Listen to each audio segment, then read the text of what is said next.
சகடை யோகம் அப்படின்னா என்ன? சகடை தோஷம் சொல்கிறது பொருத்தமாக இருக்கும். கிராமத்தில் உங்களுக்கு சகடை வந்திருக்கு, இப்போ திருமணம் பண்ணக்கூடாது அப்படின்னு ஜோதிடர் சொல்வதை நீங்கள் பார்த்துருப்பீங்க.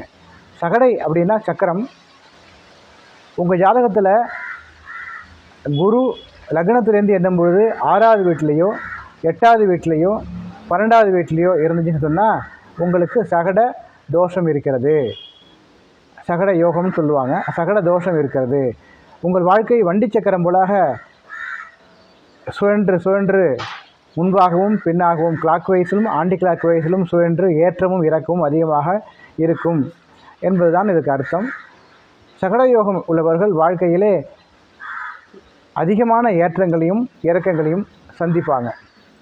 குறிப்பாக அந்த குரு, கோச்சார குரு, அதாவது வருடம் குரு பயிற்சியின் பொழுது நடக்கக்கூடிய குரு அதே இடத்திற்கு வரும்பொழுது, அதாவது உங்கள் லக்னத்துக்கு 6ஆம் இடத்துக்கும் 8ஆம் இடத்திற்கும் 12ஆம் இடத்திற்கும் வரும்பொழுது சகட யோகம் அல்லது தோஷம் பாதிப்பை அதிகமாக ஏற்படுத்துகிறது.